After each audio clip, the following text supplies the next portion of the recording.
Olá pessoal, tudo bem? Hoje nós vamos dar continuidade ao nosso conteúdo de termodinâmica, ok?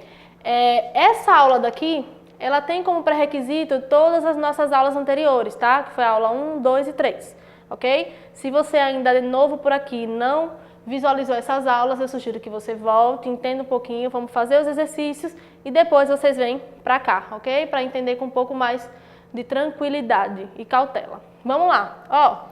Hoje a gente vai falar e dar início ao conteúdo das leis da termodinâmica. Eu separei especialmente essa aula para falar apenas da primeira lei, ok? Que é uma lei um pouco simples, porém a gente tem uns detalhezinhos que às vezes mata as questões na hora de resolver e acertar a alternativa, ok? Para a gente falar de primeira lei da termodinâmica, a gente vai ter uma nova grandeza inclusa. Essa grandeza é a grandeza da energia interna. Como assim, professora? Eu já estudei energia lá no primeiro ano, energia cinética, energia potencial, vários tipos de energia, ok. Porém, agora a gente está falando de outro tipo de energia que vai estar associada ao nosso gás ideal, ok? Quando a gente fala de energia interna, está diretamente associado à energia de um gás ideal. Como assim? Vamos lá.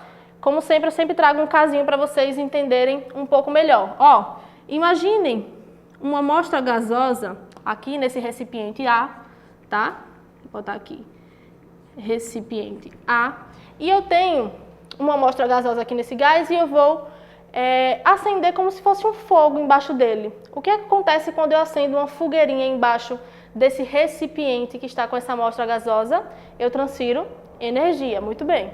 Ok, vocês lembram lá das nossas variáveis de estado, que era a temperatura, a pressão e o volume estudado, né? Então, nessa amostra gasosa aqui, eu vou ter um tipo de pressão, que eu vou chamar de pressão A, tá? Um valor de volume, que eu vou chamar de VA, e um valor de temperatura, que eu vou chamar de TA. Quando eu aqueço essa amostra gasosa, vai acontecer uma série de choques das partículas gasosas que estão lá dentro. Como assim, professora? Eu tenho gás e mesmo que ele seja perceptível a você como se fosse simplesmente um fluido, dentro desse fluido a gente tem várias partículas, não é isso? Várias partículas que eu denominei aqui como se fossem esses pontinhos vermelhos, tá? O que é que vai acontecer quando eu transfiro energia para esse recipiente? Essas partículas elas vão ficar agitadas, elas estão recebendo energia. Então, professora, a senhora está me dizendo que cada partícula dessa vai ficar agitada, então ela vai ganhar velocidade, certo? Certo, ela vai ganhar velocidade. Ela tem uma massa, certo? Certo, mesmo que minúscula, ela tem uma massa. Então, professora, a gente está falando de energia cinética. Não, pessoal, a gente não está falando de energia cinética só por um motivo. Porque esse gás aqui, as partículas inclusas nele são partículas microscópicas. Quando a gente calcula a energia interna a energia cinética de algum corpo, a gente precisa de uma massa e uma velocidade que tenham números basicamente altos, ok? Como assim altos, professora? Numa grandeza comum, números de 1, 2, 3, 4 e não números microscópicos, não números muito pequenos, ok? Então, a gente está falando de energia interna e energia cinética ao mesmo tempo. Mas como assim? A energia interna, eu vou denominar ela como a letra U, ok? Essa energia interna, pessoal, vai ser o somatório, lembrem desse símbolozinho lá na aula de matemática, ok? O somatório das energias cinéticas de cada partícula que está contida aqui nesse gás, ok? Então, a energia interna vai ser simplesmente o somatório da energia cinética de todas as partículas que estão compostas ali naquele gás, ok? Então, pessoal, vai ser mais fácil a gente calcular essa energia interna e não cada pontinho de energia cinética nessa amostra gasosa. Tranquilo? Então, nós temos aqui uma fórmula que é derivada dessa daqui, tá? só que não tem tanta importância a gente fazer a dedução dessa fórmula aqui, que a energia interna ela é dada por 3 meios de PV, tranquilo? E a gente já conhece, lembram daquela formulazinha lá, ó, a equação de Clapeyron? A gente sabe que PV é igual a nRT, que a gente viu na aula passada, né? Então, se PV é igual a nRT, nada mais justo que eu colocar como U, energia interna, é igual a 3 meios de nRT. E nessa fórmula final, que é a fórmula principal, tá, pessoal? Da nossa energia interna, ela nos deduz uma coisa muito importante. Que coisa seria essa? Ó, a energia interna, ela depende exclusivamente da temperatura. Como assim, professora? Ela não vai depender da pressão e do volume? Preste atenção no ponto que eu quero chegar com vocês, ó. Reparem bem, vamos lá voltar para o nosso caso, tá? Deixa eu apagar aqui para ficar mais organizado. Vamos voltar lá para o nosso caso, ó. No nosso caso eu tinha uma amostra gasosa, não é isso? Tinha uma amostra gasosa aqui e eu aqueci. Então eu aumentei a minha temperatura, tá? O que é que vai fazer para equilibrar esse sistema? Ó, se eu aumento minha temperatura, eu vou ter choques, muitos choques, né? Consequentemente, eu vou aumentar o meu volume, porque vai se chocar, fazendo com que esse êmbolo aumente e, consequentemente, a minha pressão vai diminuir ali, minha pressão interna vai ser diminuída, tranquilo? Então, o que é que realmente vai importar para a minha energia interna? Ela vai depender exclusivamente de T. Quem é T? A temperatura. Vamos relembrar aqui, ó, o nosso N é o número de mol, não é isso? E o nosso R é a constante gasosa, que ela na unidade do SI vale 8,31. Tranquilo? Então, vamos lá. Professora, eu já entendi o que é energia interna. Eu já sei que a energia interna é o somatório de todas as energias cinéticas de cada partículazinha que está ali dentro. Beleza. A gente pode calcular cada energia cinética dessas partículas? Não. É mais fácil a gente calcular a energia interna pela fórmula dada, ok? E uma situação muito importante também vai ser a variação de energia interna. Como assim, professora? Eu tenho uma energia interna aqui, U1, e posteriormente eu vou ter outro valor de energia interna, U2. A variação dessa energia vai ser dada por 3 meios de NR vezes ΔT. Tranquilo? Esse delta, como vocês podem se recordar, ele é associado à palavra de variação. Um menos o outro, final menos inicial. Tranquilo? Vamos lá. Sabendo que a gente já conhece e tem um pouco de noção do que é energia interna e de como ela se comporta dentro dessas amostras gasosas, a gente pode agora partir para a primeira lei da termodinâmica, que é a lei fundamental da termo, tranquilo? Vamos lá. Ó, o que é que me diz a lei da termodinâmica, professora? Ela é uma formulazinha, porém, a gente tem que saber a teoria inclusa nessa fórmula, tá? Vamos lá. Ó, vai ser Q é igual a tal, que é essa letra grega aqui, que a gente já conhece como sendo o trabalho, mais ΔU. Ok, professor, o que é que você está me dizendo mais uma vez? O que é que você está me dizendo praticamente com essa formulazinha? Ó, Q é o meu calor trocado, tá? Vamos só colocar aqui nossas unidades. No SI tem que ser em joule. Trabalho também tem que ser em joule. E variação de energia interna também tem que ser em joule. Porém, aqui nas questões do Brasil, a gente sabe que geralmente o calor é dado em caloria, ok? Você tem que deixar tudo isso em uma unidade só, ou em joule ou em caloria, e para isso eu coloquei ali para vocês, ó, como é que vai ser transformado de calorias para joule, para vocês não esquecerem, tranquilo? Vamos lá, então, professora, você está me dizendo que o calor trocado vai ser o trabalho realizado mais a variação de energia interna. Como assim? É isso mesmo, ó, prestem atenção. Naquele caso anterior que eu dei a vocês, eu fornecia energia, né? Se eu fornecia algum tipo de energia, consequentemente, eu iria realizar trabalho, ok? Sendo esse trabalho positivo ou negativo. Como assim, professora? Se eu dou calor àquela amostra gasosa, consequentemente eu vou ter uma expansão. Se eu tenho uma expansão, meu trabalho é positivo. Agora, se eu retirar calor, também está valendo nesse caso, tá? Se eu retiro calor, consequentemente eu vou ter uma compressão e o meu trabalho vai ser um trabalho resistente, um trabalho negativo, tranquilo? Então, o que significa, professora? Significa que a variação de energia, o quanto eu dei ou retirei de energia, mais o trabalho que vai ser advindo dessa variação de energia, ele vai ser igual ao calor trocado entre essa amostra gasosa. Tranquilo? É bem simples, mas eu preciso que vocês se atentem basicamente a isso que eu falei em relação à teoria, tranquilo? Vamos lá mais uma vez, ó. A variação de energia interna que ocorreu nessa amostra gasosa, que consequentemente criou o trabalho, seja ele motor ou resistente, vai ser igual ao meu calor trocado nesse recipiente. Em relação às questões teóricas, eu tenho como se fosse uns macetes para falar a vocês quando esses trabalhos forem positivos, negativos ou zero. Da mesma forma, a quantidade de calor, positiva, negativa ou zero. E da mesma forma, a variação de energia interna, positiva, negativa ou zero. Bora começar aqui pelo trabalho, ó. Vocês lembram que quando eu falei que o trabalho é positivo, está ocorrendo uma expansão.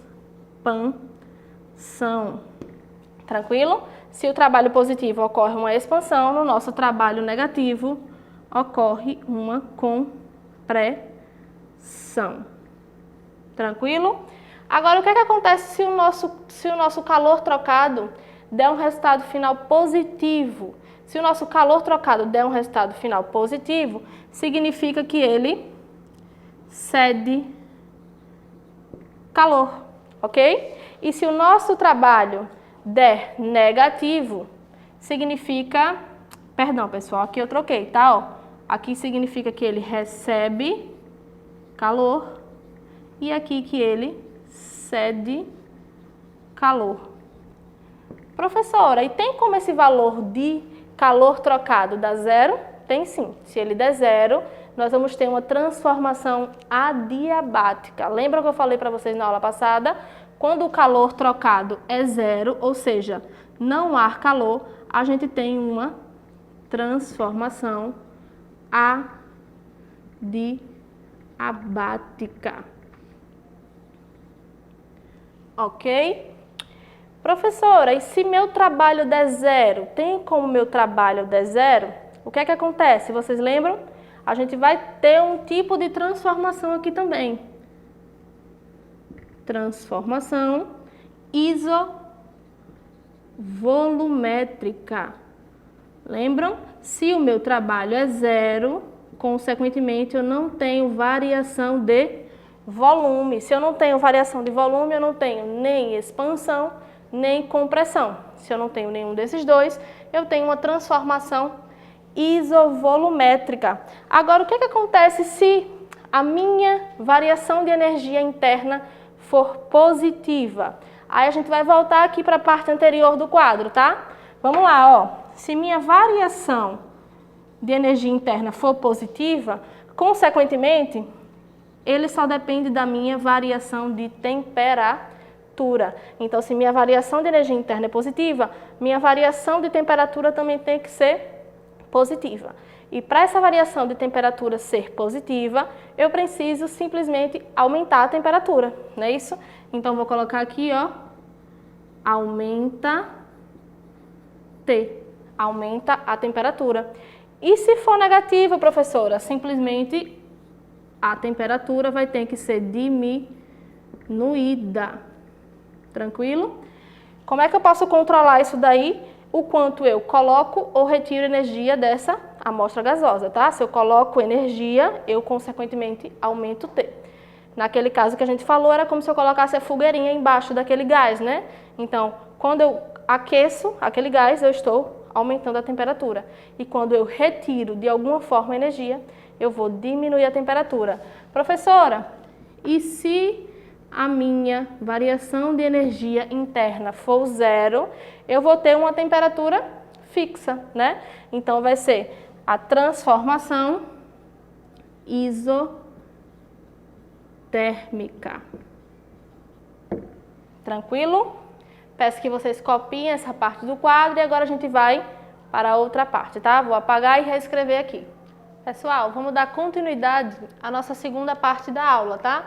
Agora a gente vai falar um pouquinho das transformações, aquela que a gente já viu, né? A isotérmica, a isobárica, a isovolumétrica e a diabática, incluindo as aplicações da primeira lei, tá? Então, as aplicações da primeira lei vão fazer jus todas essas transformações e eu quero que a gente analise agora os gráficos, ok? Que é o que vai mais cair nas questões que serão pedidas para vocês, tá? Relembrando lá, a gente tem a nossa formulazinha da primeira lei da termodinâmica, que diz que a variação de energia interna mais o trabalho vai ser igual ao calor trocado dentro dessa amostra gasosa, tá? Então vamos lá para a primeira aplicação, ó, transformação isotérmica. Na transformação isotérmica, vamos analisar o nosso gráfico lá que a gente já viu lá na aula retrasada. O gráfico sempre P por V, né, no nosso plano cartesiano. O que é que vai acontecer na transformação isotérmica? A gente vai ter uma variação de pressão e uma variação de volume. Se a gente tem três variáveis de estado, que é pressão, volume e temperatura, a gente está variando a pressão e está variando o volume, a nossa temperatura vai ser fixa. Se a temperatura é fixa, não haverá variação de temperatura, pessoal. Ó, isso significa dizer que o nosso ΔT vai ser sempre zero. Se o ΔT é zero, vocês lembram daquela formulazinha de variação de energia interna? Ó, 3 meios de N, R, ΔT, né? O que implica isso aí? Ó, se esse valorzinho daqui é zero, isso daqui é tudo constante, significa que minha variação de energia interna, obrigatoriamente, também será zero. Então, não vou ter variação de energia interna, eu vou ter uma variação de energia interna fixa dentro dessa amostra gasosa. Tranquilo? Então, o que é que vai acontecer? Geralmente, nesse tipo de aplicação, pessoal, ó, eles vão pedir o calor trocado.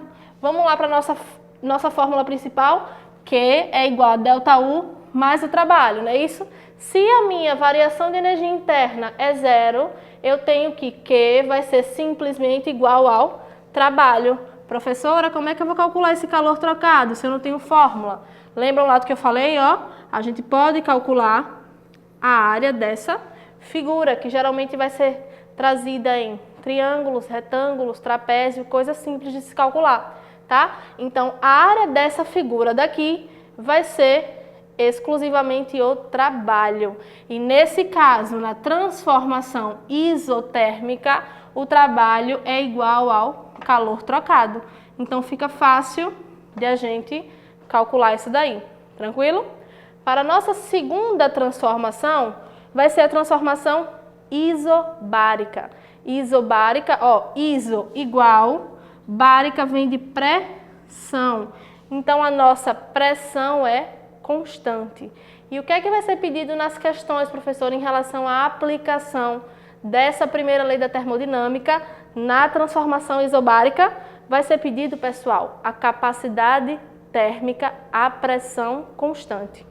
Ok? Então, esse CP aqui vai ser a nossa capacidade